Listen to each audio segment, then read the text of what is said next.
एक मिनिट, मला जरा थोडी जरी कल्पना असली असती ना की तू असा असणार आहेस तर मी लग्नच केलं नसतं तुझ्यासोबत. चूक झाली तुझ्यासोबत लग्न करून. ड्रामा बघितल्यासारखं वाटलं ना? अहो ड्रामाच होता. पण हा ड्रामा तुमच्या लग्नानंतर तुम्हाला नको असेल तर माझं आणि माझ्या नवऱ्याचं एक सिक्रेट सांगते. हे कागद बघताय, हे काही साधे सुधे कागद नाहीयेत हा. या कागदांनी आमचं वैवाहिक आयुष्य भविष्यात कसं असू शकतं, खरंच आम्हाला एकमेकांसोबत आयुष्य जगायला आवडणार आहे का, एकमेकांशी पटतंय का, याचा निर्णय घ्यायला मदत केलीच. पण मगाशी जो ड्रामा बघितला ना तो न होण्यासाठी सुद्धा हे कागदच जबाबदार आहेत. कसे आणि यात नेमकं आहे तरी काय, चला सांगते. या कागदांमध्ये काही प्रश्न लिहिलेले आहेत. एक्झॅक्ट आकडा सांगू तर 42 प्रश्न आहेत आणि या सगळ्या प्रश्नांची उत्तरं माझ्या नवऱ्याने इथे लिहिलेली आहेत. आणि अशाच 42 प्रश्नांची उत्तरं मी सुद्धा लिहिली होती. पण हे सगळं आम्ही केलं आमच्या लग्नाच्या पूर्वी. आम्ही दोघांनीही प्री मॅरेज काउन्सिलिंग म्हणजेच विवाहपूर्व समुपदेशन घेतलं होतं. नाही, लग्नाच्या आधीच आमच्यात काही बिघडलं वगैरे नव्हतं हा. पण आमच्या नात्याचा पाया भक्कम व्हावा म्हणून आम्ही प्री मॅरिटल काउन्सिलिंग घेतलं होतं. आणि कधी कधी असंही होतं ना की आपल्याला एखादं स्थळ आवडतं, खूप प्रेम असतं, म्हणून सगळंच खूप छान छान वाटत असतं. त्यात एकमेकांच्या काही गोष्टी बघणं राहूनच जातं. लग्नापूर्वी त्या लक्षातच घेतल्या जात नाहीत आणि लग्नानंतर मात्र त्याच खटकत राहतात आणि त्याचा परिणाम नात्यावरती होतो. असं सगळं लक्षात घेऊन आम्ही विवाहपूर्व समुपदेशन घेतलं. एक एक सेशन दोघांचंही झालं आणि सगळं नीट आहे हे लक्षात आल्यावर आमच्या थेरपिस्टने आम्हाला हे प्रश्न सोडवायला दिले, जे आम्ही आमच्या वेळेनुसार वेगवेगळ्या कागदांवर लिहायचे होते. आणि मग एकत्र बसून उत्तरं एकमेकांना सांगायची होती, त्याबद्दल चर्चा करायची होती. आणि समजा कुठल्या प्रश्नावर आम्ही खूपच अडकलो, काही प्रॉब्लेमच वाटला, तर तिने पुन्हा बोलवलेलं होतं. पण तशी आम्हाला गरजच पडली नाही. उलट हे प्रश्न लिहिल्यामुळे, त्यावर एकमेकांसोबतच्या चर्चेमुळे आमचा एकमेकांवरचा विश्वास, प्रेम आणि आदर अजूनच वाढला. या व्हिडिओमध्ये तशाच काही प्रश्नांचं मी 8 भागात वर्गीकरण केलंय. आधी व्हिडिओ पूर्ण बघा. संपूर्ण लिस्ट हवी असेल तर काय करायचं हे पण पुढे सांगणार आहे. त्याआधी मी जे सांगणार आहे ते मी अनुभवाने सांगते हे लक्षात घ्या. हे बाकी तुम्हाला कुठेही मिळणार नाही. आम्ही जरी यावर तेव्हा खर्च केला होता तरीही तुमच्यासाठी मात्र हे पूर्णपणे फ्री आहे, मोफत देते. त्यामुळे तुम्हाला एकच गोष्ट करायची आहे, लाईक, शेअर आणि आपल्या चॅनलला सबस्क्राईब. चला तर बघूया प्री मॅरिटल ब्रेनस्टॉर्मिंग क्वेश्चन्स, लग्नापूर्वीचा सखोल संवाद. त्यातला पहिला मुद्दा आहे नात्यातील मूल्य आणि निष्ठा, फेथ, ट्रस्ट आणि इमोशनल बॉन्डिंग. प्रश्न बघूयात. 1. तुझ्यासाठी एकमेकांशी निष्ठावान म्हणजेच कमिटेड किंवा ऑनेस्ट राहणं म्हणजे काय? पुन्हा एकदा सांगते, दोघांनी स्वतंत्र कागदावर वेगवेगळं बसून आणि एकमेकांशी चर्चा न करता ही उत्तरं लिहायची आहेत. म्हणजे तुमची उत्तरं प्रामाणिक राहतील, एकमेकांच्या विचारांनी इन्फ्लुएन्स होणार नाहीत. 2. प्रामाणिकपणाबद्दल तुमची व्याख्या काय आहे? काही प्रश्न साधारण समान वाटतील म्हणून गाळू नका. उत्तर देताना स्वतःचंही मत पक्क होतं आणि पुन्हा पुन्हा विचारूनही उत्तरं बदलत नसतील तर एकमेकांवरचा विश्वास अजून वाढतो. 3. जर तुझ्या पार्टनरने म्हणजेच मी तुझ्यापासून काही लपवलं तर तू ते कसं हाताळशील? कोणत्या गोष्टी आपण एकमेकांना सांगायलाच हव्यात असं तुला वाटतं? 4. एखाद्या व्यक्तीबद्दल तुला आकर्षण वाटलं किंवा मनात भावना निर्माण झाल्या किंवा एखादी चूक झाली तर तू माझ्याकडे ते प्रामाणिकपणे कबूल करशील का?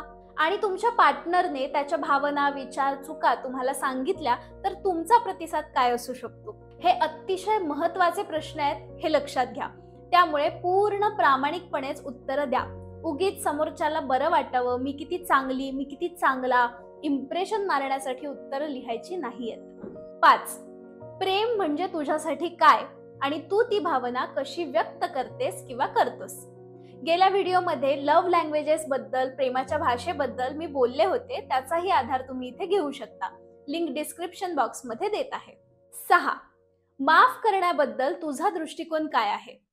तुला चूक झाल्यावर सहजपणे माफी मागता येते का? इथे आपला पहिला मुद्दा पूर्ण झालेला आहे. दुसरा मुद्दा आहे घरगुती जीवन आणि जबाबदाऱ्या, होम अँड रिस्पॉन्सिबिलिटीज. लग्नानंतरचं आयुष्य हे फक्त रोमॅन्टिक नसतं तर जबाबदाऱ्यांचंही असतं. म्हणूनच त्याबद्दल आधी चर्चा व्हायला हवी. त्यासाठी प्रश्न 1. घरातल्या कामांची विभागणी कशी असेल? दोघांनीही आधी स्वतःच्या मनातल्या कल्पना, अपेक्षा स्वतंत्रपणे लिहून काढा आणि नंतर त्यावरून चर्चा करताना एक मिडल ग्राउंड, सुवर्ण मध्य काढा. ती लिहायलाही थोडीशी जागा ठेवा. 2. आर्थिक योगदान कोण आणि किती देईल? याचं उत्तर क्लिअर असेल तर तसं लिहा. हाफ आणि हाफ करणार असाल तर ते लिहा, किंवा कुणीतरी एक व्यक्ती संपूर्ण आर्थिक योगदान देणार असेल तर तसंही लिहा. 3. लग्नानंतर दोन्ही कुटुंबांची म्हणजेच मुलाच्या आईबाबांची, घराची आणि मुलीच्या माहेरची काळजी घेण्याचं नियोजन काय आहे? इमर्जन्सीमध्ये भावनिक, आर्थिक आणि प्रत्यक्ष उपस्थितीत राहून एकमेकांकडून काय अपेक्षा आहे? कोण कशी ऍडजस्टमेंट करायला तयार आहे? स्पष्ट शब्दात लिहा आणि व्यक्त करा. 4. जर दोघांपैकी एखाद्याला नोकरीसाठी शहर बदलायचं असेल तर दुसऱ्याचा दृष्टिकोन काय असेल? यामध्ये कोण किती कमवतंय, स्त्री आहे की पुरुष, असेही काही मुद्दे निर्णयात असू शकतात. हे लिहा आणि एकमेकांशी चर्चा करा. 5. पालकांच्या अपेक्षा आणि पार्टनरच्या मर्यादा यामध्ये मतभेद झाले तर तुम्ही कुणाच्या बाजूने उभे राहाल? इथे दुसऱ्या मुद्द्यामधले प्रश्नही पूर्ण झाले. तिसरा मुद्दा आर्थिक दृष्टिकोन, मनी, स्टॅबिलिटी अँड लाईफस्टाईल. आर्थिक स्थैर्य म्हणजे केवळ पैशांचं प्रमाण नाही किंवा श्रीमंती नाही, तर दोघांच्या विचारांची तिथेही जुळवाजुळव महत्वाचीच असते. प्रश्न बघूयात. 1. आर्थिक स्थैर्याची तुमची व्याख्या काय आहे? म्हणजे सोप्या शब्दात, काय झाल्यानंतर मला आर्थिक स्थैर्य मिळेल असं मला वाटतं?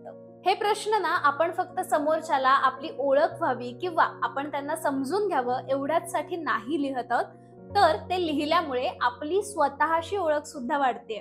त्यामुळे तुमचं लग्न ठरलं नसेल, पार्टनरही नसेल, तरीही या प्रश्नांची उत्तरं तुम्ही नक्की लिहावीत असं मला वाटतं. 2. तुमच्या एकत्रित कमाईचा एक आकडा घ्या. फॉर एक्झाम्पल 20,000, 30,000, 50,000, जितका तुम्हाला बरोबर वाटतो तेवढा. आणि मग तेवढ्या पगारात तुम्ही खर्च, बचत आणि गुंतवणूक कशी कराल हे तुम्हाला जमेल तसं उत्तर लिहा, पण याचा विचार मात्र नक्की करा. 3. तुमचं दोघांचं आर्थिक नियोजन एकमेकांशी जुळतंय का? नसेल तर एकमेकांशी चर्चा करून सुवर्ण मध्य काढता येऊ शकेल का? 4. रिच लॅविश लाईफस्टाईल, श्रीमंती किंवा ऐशोआरामाचं आयुष्य म्हणजे तुमच्या दृष्टिकोनाने नेमकं काय आहे? 5. मद्य, सिगरेट किंवा इतर पदार्थांविषयी तुमची सीमारेषा काय आहे? 6. उधारी, कर्ज याविषयी तुमचं मत काय आहे? या बाबतीत एकमेकांसोबत ट्रान्सपरन्सी, पारदर्शकता ठेवली आहे का? तुमची उधारी, कर्ज, तुम्ही कुणाकडून काही घेतलं असेल किंवा कुणी तुमच्याकडून काही घेतलं असेल, या सगळ्या गोष्टी तुम्ही त्यामध्ये नमूद करू शकता. 4था मुद्दा, संवाद आणि संघर्ष व्यवस्थापन, कम्युनिकेशन अँड कॉन्फ्लिक्ट हँडलिंग. निरोगी संवाद म्हणजे तुमच्या नात्याचा प्राणच आहे. त्यामुळे बाकी सगळं छान असेल आणि यात बिघाड असेल तर ते नातं टिकू शकणार नाही. प्रश्न बघूया. 1. तणावात म्हणजे स्ट्रेस मध्ये असताना तुम्ही कसे प्रतिक्रिया देता? चिडता, रागवता, शांत असता, एकटं राहायला आवडतं, खूप बडबड करता, इमोशनल ईटिंग करता, हे जे काही असेल ते लिहून काढा. 2. जोडीदाराला काही त्रासदायक वाटत असेल तर ते तुम्ही कसं हाताळाल? 3. वाद झाल्यानंतर तुम्ही कसे शांत होता? 4. पारदर्शकता आणि प्रायव्हसी, स्वतःची स्पेस म्हणजेच एकमेकांना काय सांगितलं पाहिजे आणि कोणत्या गोष्टी फक्त माझ्या स्वतःच्या आयुष्याचा भाग आहेत, पार्टनरला नाही सांगितलं तरी चालेल, यामध्ये तुमचं मत काय आहे? एकमेकांची उत्तरं पटत आहेत का? नसेल तर सुवर्ण मध्य काय असू शकतो? 5. तुमच्या नात्याबद्दल आणि स्वतःबद्दल अशा कोणत्या गोष्टी आहेत ज्या नॉन निगोशिएबल म्हणजेच ज्यात तुम्ही तडजोड करू शकत नाही अशा आहेत? प्रत्येकी एक उदाहरण देऊन समजवण्याचा प्रयत्न करा. तुमच्या पार्टनरचं नॉन निगोशिएबल तुम्हाला पटतंय का?